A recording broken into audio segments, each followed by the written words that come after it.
அஸ்ஸலாமு அலைக்கும் வரஹ்மத்துல்லாஹி வபரகாத்துஹு. உங்கள் டிஎன் டிரைவர் இப்ராஹிம்.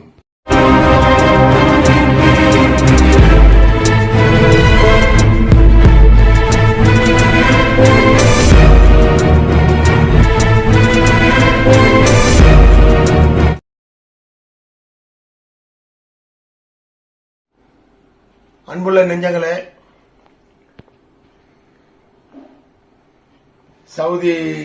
சவுதியிலிருந்து வந்து 3-4 நாள் ஆச்சு. இருந்தாலும் எனக்கு சில நம்மளுடைய நண்பர்கள், சொந்தங்கள் எனக்கு ஒரு அழைப்பு கொடுத்தாங்க. அந்த அழைப்பின் பிரகாரம் நான் இன்று நைட்டு கோயமுத்தூர் செல்ல இருக்கிறேன். கோயமுத்தூர் போய் கோயமுத்தூரிலிருந்து சேலம் வழி, அதாவது விஜயமங்கலம் அந்த ஊர்ல போய் ஒரு கம்பெனில எனக்கு ஏற்கனவே பஹ்ரைன்லயும் சொல்லியிருந்தாங்க. அதே போல சவுதி லைசன்ஸ் உள்ளவங்க அதை நம்ம ஏற்பாடு பண்ணியிருக்கோம். ஏற்கனவே நம்ம கமாண்ட்ஸ்ல வந்தது எல்லாமே. அதை எல்லாமே நம்ம நோட் பண்ணி வச்சதில்ல. அந்த லைசன்ஸ் உள்ளவங்களுக்கு மட்டும் நம்ம அங்க ட்ரைலர் இல்லைன்னாங்க. இருந்தாலும் பரவாயில்ல, டிராக்டர்ல டெஸ்ட் கொடுக்கலான்னு ஒரு ஐடியால நாம் இன்று நைட்டு கிளம்புகிறோம். அது மட்டுமல்ல, திரும்பி கோயமுத்தூர்ல இருந்து அந்த பயணத்தை முடித்து விட்டு மீண்டும் அங்கிருந்து நான் விஜயமங்கலத்தை முடித்துவிட்டு மீண்டும் நான் அங்கிருந்து திருச்சி பயணமாக செல்கிறேன். அங்கேயும் எனக்கு ஒரு அழைப்பு கொடுத்தார்கள். இருந்தாலும் எனக்கு நேரம் இன்மையால் கிட்டத்தட்ட ஒரு 4 நாள் பயணம் அது. இருந்தாலும் வீடுகளிலும் நிறைய வேலைகள் இருக்கின்றது எனக்கு. ஆதலால் அந்த திருச்சியில் ஒரு நாள் தங்கிட்டு மறுநாள் நான் ஊருக்கு வரலாம் என்று இருக்கிறேன். திருச்சிக்கு நான் வர்ற டேட் சரியா சொல்ல முடியவில்லை. நான் கோயமுத்தூர்ல தான் போய் நான் சொல்லுவேன் அதை. அதனால் தயவு செய்து இந்த வீடியோ பார்ப்பவர்கள் இதை பார்த்துவிட்டு விசா இருக்குதா என்றோ, நான் ஏற்கனவே சொன்னதுதான், எங்கேயுமே விசா கிடையாது. சில கம்பெனிகள்ல விசா கிடையாது, எங்க கம்பெனில விசா கிடையாது, எனக்கு சொன்ன கம்பெனிகள்லயும் விசா கிடையாது. அப்படி என்றால் ஒரு பெர்மனண்டான வேலை அவர்களுக்கு நிச்சயம், நான் இப்ப டெஸ்ட் பார்க்கக்கூடியவர்களுக்கு நிச்சயம். ஆனால் அவர்கள் விசா எடுத்து வந்தாலே ஒழிய நான் ஏற்பாடு பண்ண முடியாது. புரியுதா? அவர்கள் அங்கே 15 நாள் தங்கி இக்காம எடுத்தால், ஏன்னா லைசன்ஸ் இருக்குல்ல கையில, உடனே நம்ம கம்பெனில மாத்திக்கிடுவோம். இது அந்த விஜயமங்கலத்தில் நான் எடுக்கக்கூடிய டெஸ்ட் உள்ள ஆட்களுக்கு மட்டும்தான் பொருந்தும். தயவு செய்து மற்றவர்கள் விசா என்னிடம் கேட்காதீர்கள். நான் ஏஜென்ட் கிடையாது. மற்றபடி மேலும் அதே போல் மற்ற கம்பெனி என்னிடம் சொல்லி இருக்கிறார்கள், நெக்ஸ்ட் டைம் வந்தால் அதுபோல் டெஸ்ட் எடுக்க வேண்டிய டிரைவர் எடுக்க வேண்டி வந்தால் கண்டிப்பாக நான் அறிவிப்பேன்.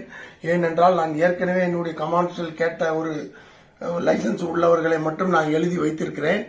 அவர்களை மட்டும்தான் நான் தேர்ந்தெடுக்க போகிறேன். டெஸ்டை போட்டு தேர்ந்தெடுக்க போகிறோம். 1 hour 1 மணி நேரம் உள்ளது. அதனால் நாம் அந்த பயணத்தை தொடங்குவோம். இன்ஷா அல்லாஹ் நாளை காலை கோயமுத்தூர் இறங்கியவுடன் நம்ம அந்த டெஸ்ட் வீடியோவும் இதில் இணைத்து நாம் வீடியோவாக வெளியிடுவோம். நன்றி.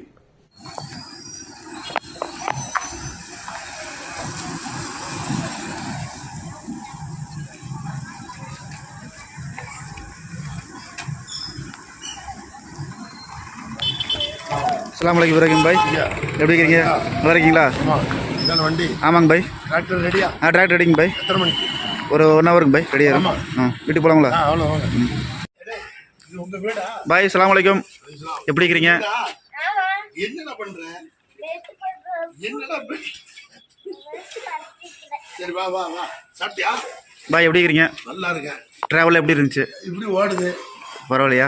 40 வருஷம் வண்டி ஓட்டுனதுக்கு ஒரு நாள் பெண்ட் எடுத்து போட்டாங்க பசங்க. 1.5 வருஷம் யூடியூப்ல பார்த்ததை விட நேரில் பார்க்கறது ரொம்ப சந்தோஷமா இருக்குது. எங்கள் வீட்டுக்கு உங்களை வரவேற்கிறேன். இதான் நம்ம வீடு. உட்காருங்க, டீ சாப்பிடலாம். உட்காருங்க. ரெடி ஆயிடுச்சு. ஒரு 5 நிமிஷம். ஓகே ஓகே, உட்காருங்க பாய்.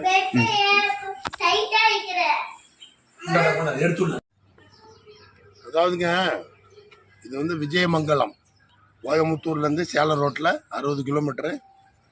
நம்மளுடைய சப்ஸ்கிரைபர் தான், பேர் இம்தியாஸ். ஒரு 4 பேர் இருக்கிறாங்க, புரியுதா? அவங்களுக்கு ஒரு சின்ன டெஸ்ட் பார்க்கணும். அதனால நம்ம டிராக்டரில் போய் தான் டெஸ்ட் பார்க்க போகிறோம். இங்கே லாரிலாம் கிடையாது. டிராக்டரில் போய் அவருக்கு டெஸ்ட் பார்க்க போகிறோம். எப்படி எடுக்காரு என்ன ஏது பார்க்கணும். ஏன்னா அவருக்கு ஏற்கனவே வந்து லைசன்ஸ் இருக்குது. அந்த லைசன்ஸ் இருக்கிறதுனால வந்து கொஞ்சம் சான்ஸ் இருக்குது. லைசன்ஸ் இல்லாதவங்க தான் கொஞ்சம் பிரச்சனை இருக்குது அங்கே. அதனால் வந்துட்டு இப்போ நம்ம போய் டெஸ்ட்டு பார்த்துட்டு எப்படி ஓட்டுறாரு என்னங்கிறத ஒரு 4 எத்தனை பேர் 5 பேர் இருக்காங்களா? பேசுங்க. 5 பேர் இருக்காரு. 5 பேர் இருக்காங்க. அதில் பார்த்துட்டு நம்ம அதுக்கு பிறகு எப்படி ஓட்டுறாருங்கிற பார்த்துட்டு தான் நம்ம வந்து முடிவு பண்ணணும். ஏன்னா இது வர காரணமே அதான். நான் வந்து நேரடியாக பார்த்து என்னுடைய மைண்டுக்கு அது நல்லா இருந்தால் மட்டும்தான் நம்ம அவன் ஓகேன்னு கம்பெனி சொல்லும்போது விசா கிடையாதுங்க, எங்கேயுமே விசா கிடையாது அதையும் சொல்லிட்டா நீங்கள் தான். அப்படி அவன் ஓகேன்ட்டான்னா இதே லைசன்ஸை வச்சுட்டு நீங்கள் தான் விசா எடுத்து எங்கெங்கே வந்து தங்கணுமோ அங்கேயே தங்கிக்கிறனோ, தங்கிட்டு இக்காமல் எடுத்துகிட்டு எனக்கு கான்டாக்ட் பண்ணிட்டா வந்துட்டு கான்டாக்ட் பண்ணி நான் வான்னு சொன்னாதான். அதுக்கு முன்னாடியே வந்துக்கிட்டு இப்ராஹிம் பாய்ன்னு சொன்னால் அதெல்லாம் நடக்காது. என் கம்பெனியில் நான் பெர்மிஷன் கேட்டு ஓகேன்னு சொன்ன பிறகு விசா கிடையாதுங்க, அதையும் சொல்ல திருப்பியும் சொல்கிறேன். விசா கிடையாது இந்தியாவுக்கு. அங்கே எங்கள் கம்பெனின்னு இல்லை, பொதுவாக நிறைய கம்பெனியில் விசாவே கிடையாது. அதனால் அவர் கையில் லைசன்ஸ் இருக்குன்னா அவங்க எப்படியாவது விசா வெளியில் யார்ட்டையாவது வாங்கி எங்கேயும் வரலாம், புரியுதா? வந்தால் அப்படி வந்தால் நம்ம வந்து கொஞ்சம் உதவி பண்ணி எங்கிட்ட கேட்டுக்கிட்டு செய்யணும், கேட்காம வந்துடக்கூடாது. அதான் ஒன்று. இப்போ நம்ம டெஸ்ட்டுக்கு போகலாம் வாங்க. நேராக போயிட்டு வரணும்.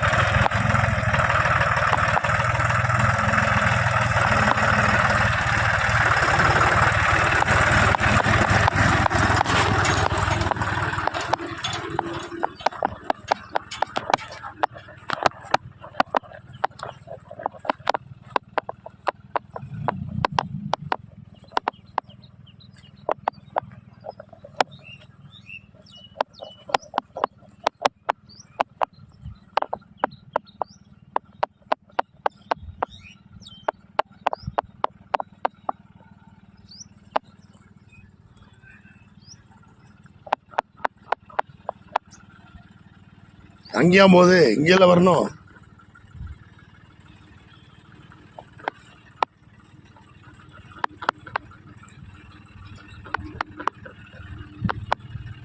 ஓகே வாங்க. அந்த பின் அப்படித்தான், அந்த வண்டிக்கு ட்ரெய்லருக்கு பின்னு வேற மாதிரி இருக்கும். ஆமாம், ரெண்டே கணக்கு பண்ணி வாங்க.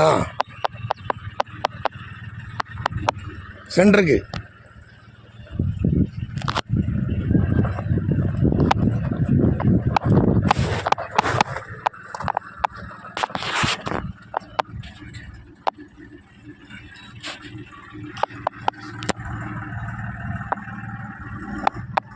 வரட்டு.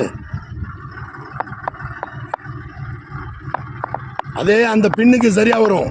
இது வந்து இப்படி தானே இருக்கு, அது பின்னு.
நேராக போயிட்டு ரிவர்ஸ் வாங்க பாய்.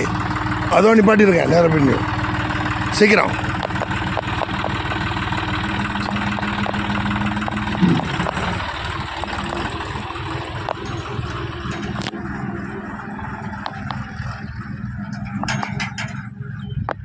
அந்த பக்கம் பாய்.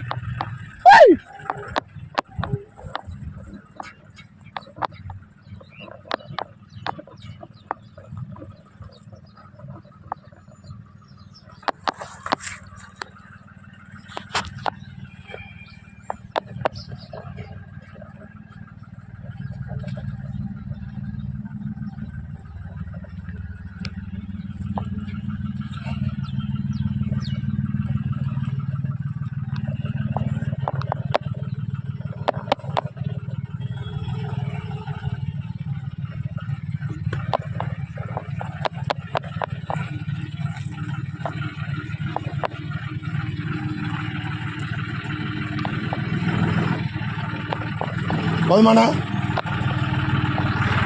சரி இறங்க இறங்க.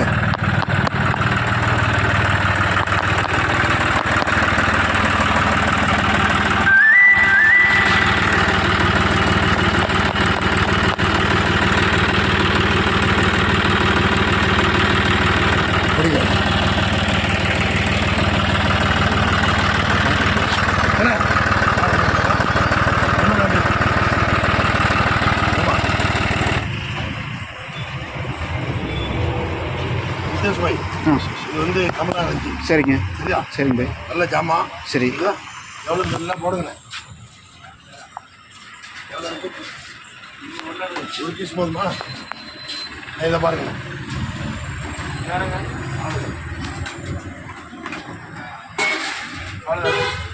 அவ்வளோ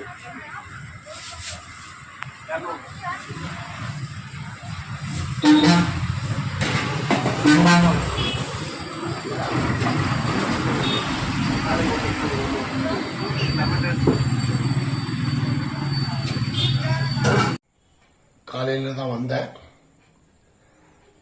ஊர் வந்துட்டேன். அதனால் வீடியோ நல்லபடியாக பாருங்கள்.